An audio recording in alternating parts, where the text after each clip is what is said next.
Hi, everyone. Welcome back to our second Digital Live episode of the summer. I'm Lale, one of the field managers, and then I'm also joined with Abir, one of our other field managers of the Digital Summer Clinic. And today we're very excited to be talking with the co-founder and CEO of Down to Chill, Dennis Slyusar. Hi, everyone. Thanks for being here, Dennis, and thank you for everyone tuning in. I'm really looking forward to this conversation. For those watching, feel free to drop your comments in the chat, and then we'll get them during our Q&A section later on. So to kick things off, Dennis, would you mind introducing yourself and telling us a little bit about your experience as a professional and your company? No problem. Hi, everyone. My name is Dennis Slyusar, and I'm one of the co-founders of Down to Chill. My background is extremely varied across a lot of verticals. I've been a beekeeper for almost 10 years. Outside of that, I have a dual major in electrical computer engineering from the University of Michigan. I worked for two different firms. One's Vector in North America, and then the other one's Acromag. I'm also a licensed builder, and I also teach the Ukrainian American Youth Association dance group.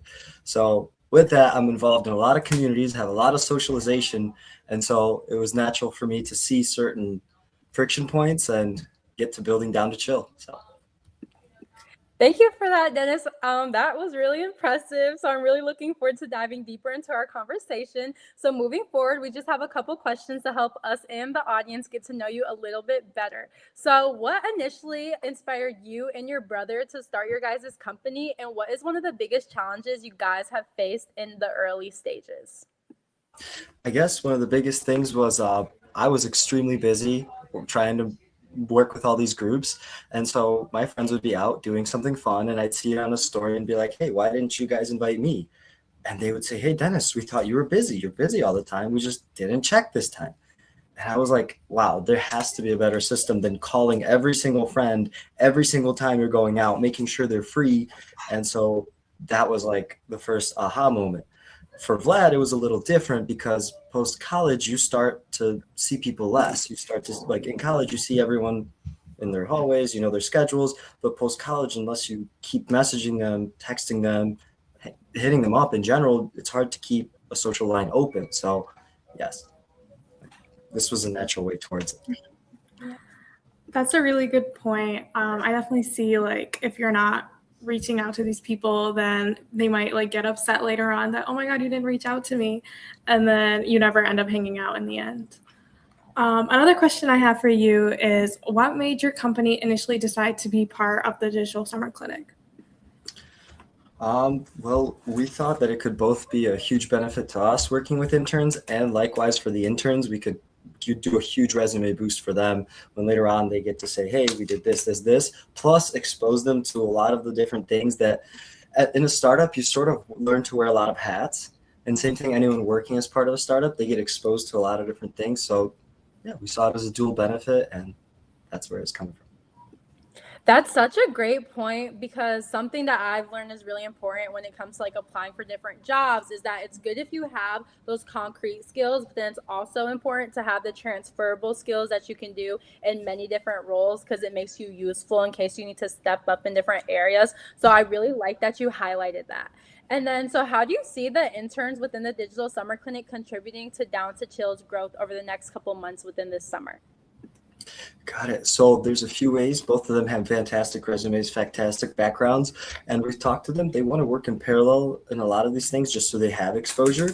And so some of the things included basically a UTM link system, tracking system, so that we know when creators open on links, when people open our links, what actually got people to download it, mapping the full marketing funnel end to end that we currently use, plus maybe other strategizing.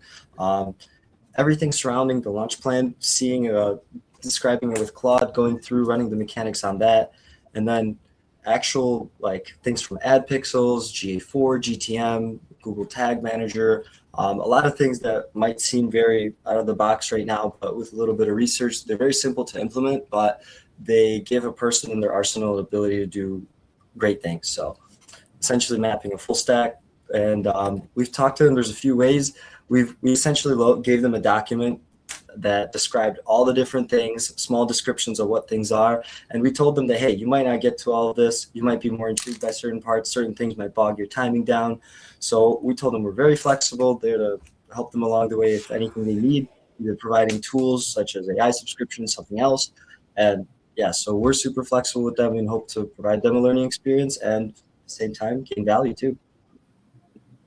And that's the most important part when it comes to internship, having that support and creating a good learning experience.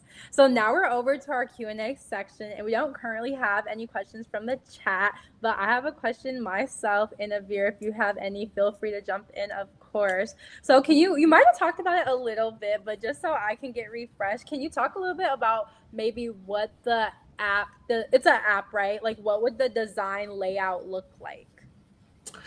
Got it. So that's actually a very important question to why has it been like 6 years into building this app?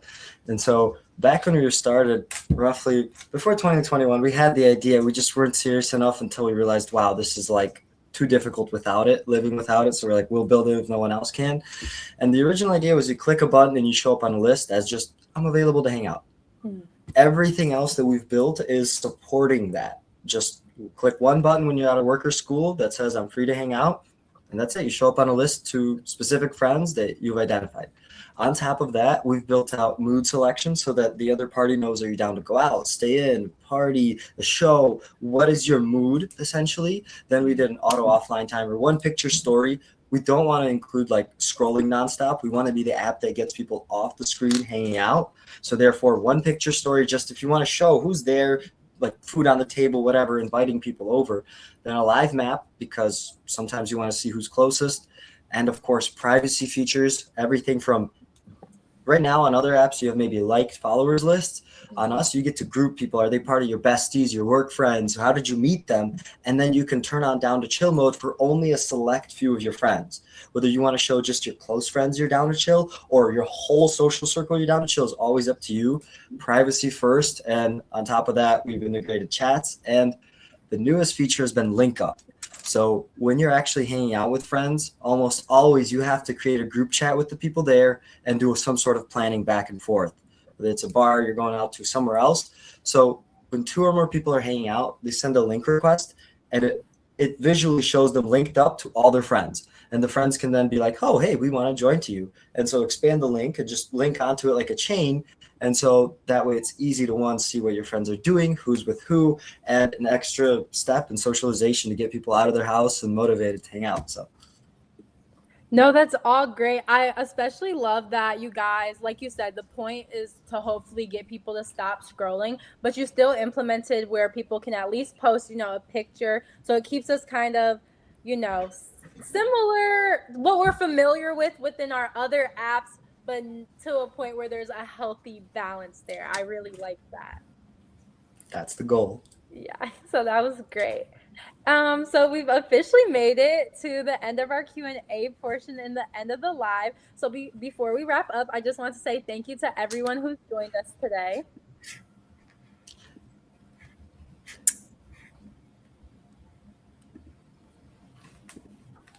And thank you, Dennis. It was so great having you on. Be sure to stay up with our upcoming Digital Live this summer. We're going to be meeting next time on Monday, July 6th at 5:30 p.m.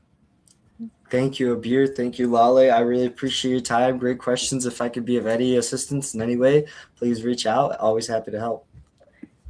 Thank you so much. It was great having you on. Bye, everyone.